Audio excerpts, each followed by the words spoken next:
just wondering what role privilege plays here, because, you know, Douglas County is the county that's raising the big fight. And I know we're speaking on, we're doing what's right for all children. How do you explain this to somebody who's not sure if their school is doing their job? How do you explain this?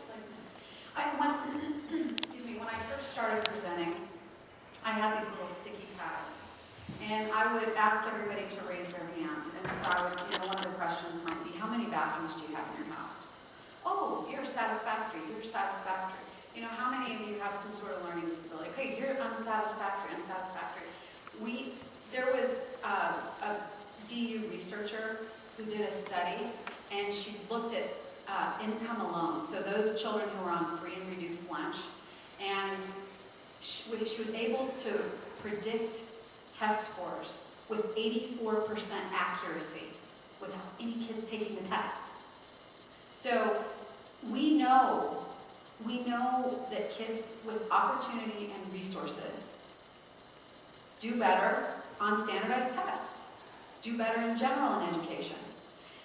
The deal is that we haven't addressed that problem. We haven't addressed the issue of poverty. We haven't addressed the issue of inequities. Instead, we've said, here, we've sat these tests in front of them, shade in these bubbles. You know, here's a standard for you. That's not books, and that's not breakfast. And I want to tell you the effects of that, because it's really critical. Colorado is one of the most aggressive states around standardization and high-stakes testing. My colleagues around the country will fight about this. They say, no, it's Texas. Others say, no, it's Florida. And I say, oh, no, it's Colorado. So, there's not a verdict on who's the worst. But Colorado is definitely in the top 5 in terms of worst. And, you know, here's what happened. Everybody came out and they said, our schools are failing. They said, our kids aren't ready for college.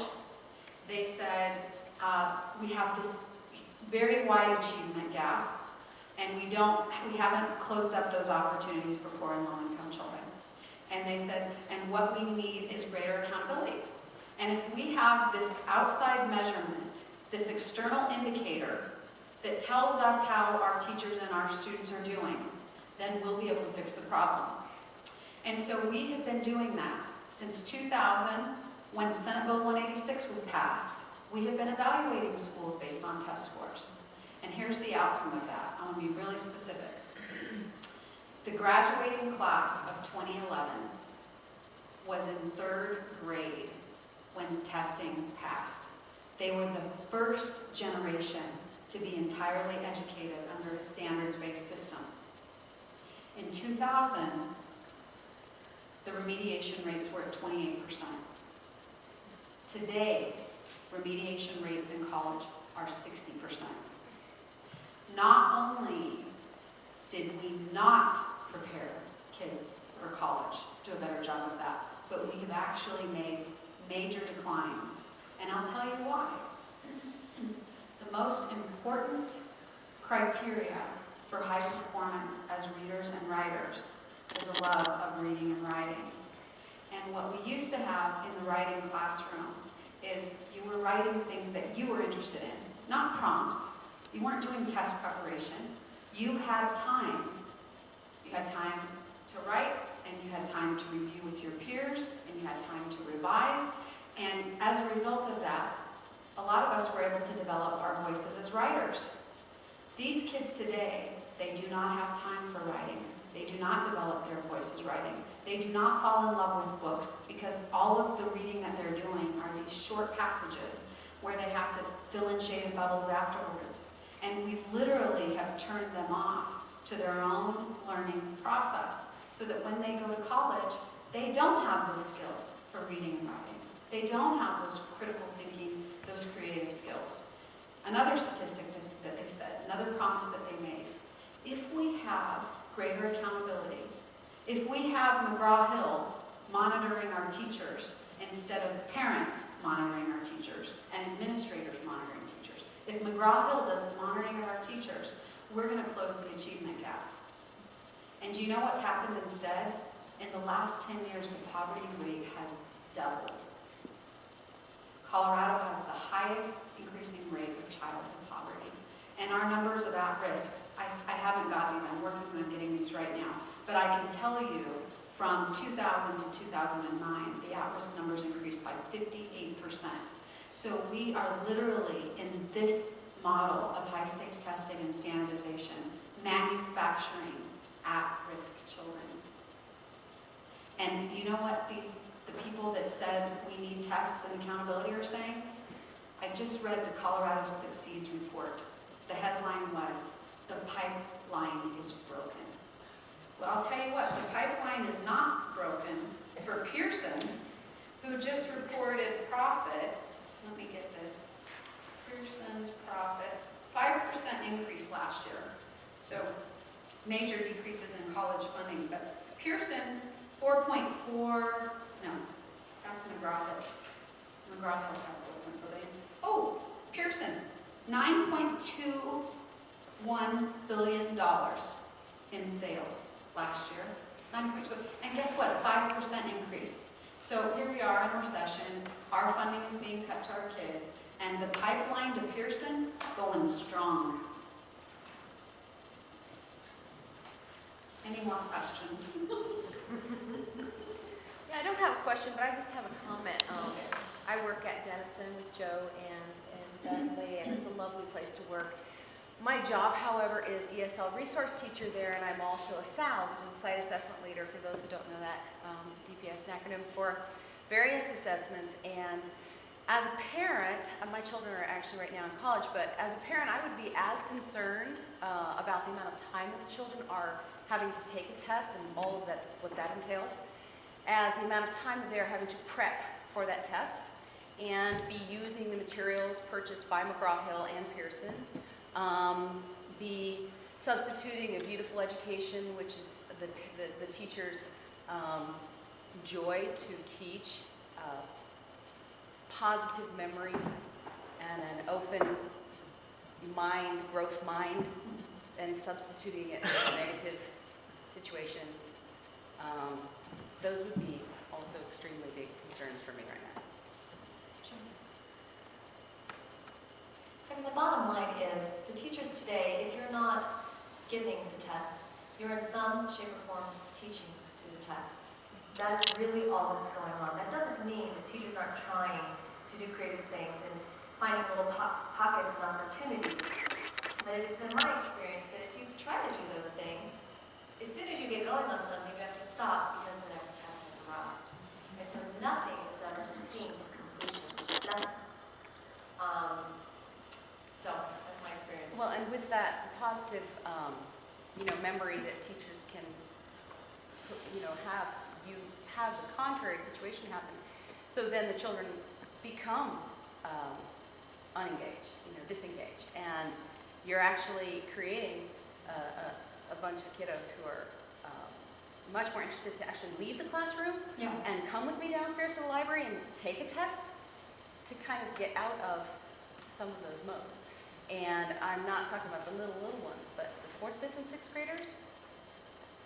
No, I think that the culture that we've created with, high stakes testing and standardization, is highly competitive. I mean, just that, notion of trying to beat each other out. And we know that element of creativity and cooperation is just critical in terms of life skills. So we're really reinforcing the wrong kind of skills. We're enforcing the things that we don't value. And boredom is the lesson of the day. I mean, really, who wants to sit there and shade in bubbles and answer short answer questions? It's not engaging. And you know what? For those of us that are teachers, learning is exciting. It is dynamic, and it's fantastic. So really to watch that numbing process that's taking place throughout classrooms everywhere is just absolutely heartbreaking. It not only, this lesson of uniform ideology and the goal of every child learning the exact same way and the exact same thing at the exact same time. Do you know what that's going to do to a nation that has grown strong on diversity and creativity and imagination? I testified in a legislative hearing one time, and I said, you are bankrupting a nation And you're not only stealing the minds of our children, but you're stealing the hearts too. I mean, I don't know how we're going to recover from this. All I can say is that there's a resiliency in children, and it's our responsibility to show them the way, to show them how we navigate the injustices and how we create change from a system that doesn't honor humanity. Because, and we're seeing it in the healthcare industry too. We are getting so detached from our own humanity. And I don't know where that leads. That's frightening. That's a frightening concept. When our whole value can be reduced to a label or a quantifier, that to me is terrifying. I think this is wonderful, and I'm glad these people are here, these parents and people are concerned. Where do we go from here? As a parent, I try to go to parents who have no clue about this. I have the benefit of having 2 grown children who went through C-sex, and now I have a 7-year-old. The next year will start again. I opted out from the get-go. And nobody told me I could, I just said no. How do we get that voice out to the parents who just don't know? Other than, some one-on-one and some small venues like this, how do we get louder? Do you have a Facebook page or any sort of social media? I don't do that, but I hear a lot of people say they don't do that, and I just want to say something. I would highly recommend you look into it, because United Opt-out, we're made of 6 educators across the country. We have absolutely no money. We are now national. We are written up in so many different publications, and we did it without a dime. And our Facebook page, every morning I get up, and I have to add 20 more people to it. Every morning, 20 more people. 20 more people who want to know how to opt out. Cherry Creek has created a page called Speak for Cherry Creek. It's going hog wild. Douglas County has Speak for DSCD or whatever the acronym is. It has been instrumental in organizing.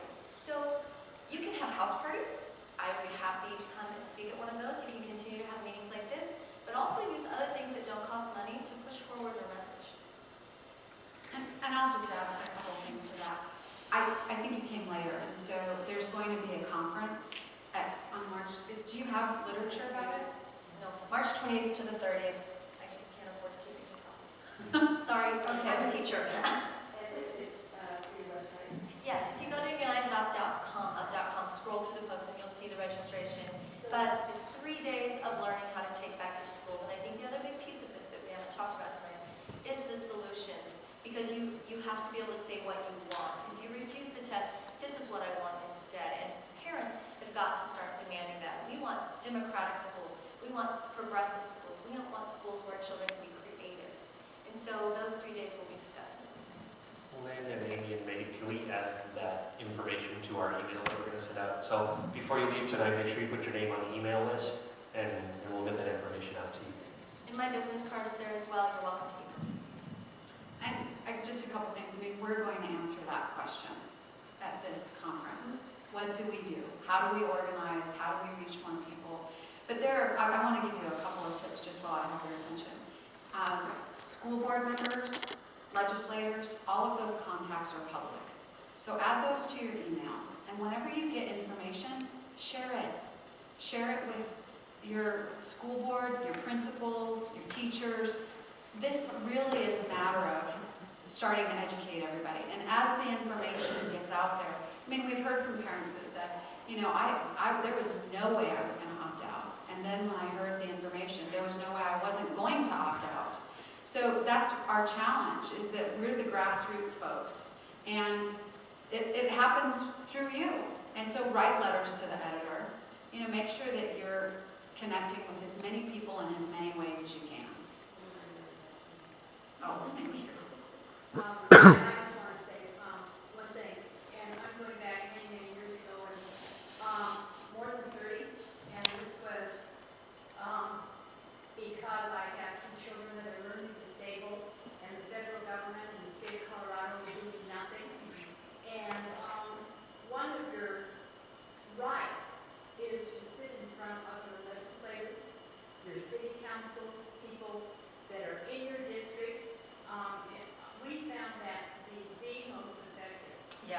They have all the legislators have town hall meetings. Really, if you could get 3 or 4 parents to descend on one of those town hall meetings and say, we have absolutely had it with testing. We want you to do something, and we want you to do something now. And everybody did that in every district, then we would get the political will for some changes. Well, and they always have the meeting. Yes. And I want to tell you, there's a bill out there right now, it's the Scott bill, and it has an amendment in it that allows parent refusal to refuse the test. They're asking for a cost analysis of PARC, and they're asking for testing to be waived. That's out there right now, and it's in a House committee. I testified to it on Monday. What was fascinating about this bill is nobody expected it to fly. They expected it would be dead in the water. But on Monday, probably 150 parents showed up, and they testified to this bill, and they told the angst of testing. The teachers talked about it, and they were shocked. The legislators were shocked. What was fascinating about who testified, guess what? Everybody there was for the bill except for one person. And guess what? He was a businessman. Colorado succeeds. He was all by himself, and the rest of us were just looking at him. But, you know, I don't know if it'll make it, but we do have that power. I included Colorado Succeeds report in the history because I think it's really key that you look at the language that they use, the fear, the threats. It has been powerful enough to move people away from what we know is good for kids, what we know is scientifically supported, what we know is best practices, to adopt a model that has none of that and has failed consistently year after year after year. And instead of changing direction, we continue to expand it and reinforce it. Question in the back. I want to just take this opportunity to let you know that Senator Pat Stedman in our area will be having a town hall on March 1st, Saturday, coming up, from 10 to 11:30 at the Ross University Library. So the issue is around school finance. So I just want to let you know about that. And then I want to take this opportunity to let you know there is also a group in Denver called the Denver Alliance for Public Education. And they have a Facebook page. And so Denver is also trying to work with some of these other groups to organize. And you might visit that Facebook page if you'd like to know more about us. We're going through all the school board meetings and trying to make sure that we are a force to be reckoned with. And there's some information here about 1202 that Peggy was talking about. It doesn't have some accurate numbers on it, I'm sorry. But if you'd like more information about that, I have that as well. I don't know where they are in the progress of the committee. Can you tell us? Well, they're contemplating right now. The Democrats for Education, I don't know. Democrats for Education. Thank you. They have suddenly got interested, of course. And so we're letting you know that we're still pushing forward. And so that email that you have there, if you go to the Speak for Cherry Creek page, the correct phone numbers are on that Facebook page. They've been edited. And it tells you exactly what you should do when you make that phone call. Real quick, I started a group called Denver Opt Out, and when we're talking about privilege and Latinos, this is where I'm getting frustrated because my school is in an impoverished neighborhood and it's a very large Latino community and has a very large Big Needs community. It's hard to engage parents based just upon cultural differences and also, of course, language differences. The other problem is, the big problem that it's hard to engage parents, something you just said to her, which is your Facebook. These people don't Right, have to work. right. Why not?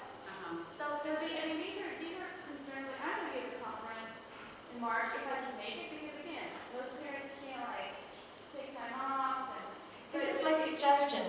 Yeah, we need help. Yes, you do. We are in front of, as an impoverished community, we desperately need help. I think it's great that schools with money are opting out.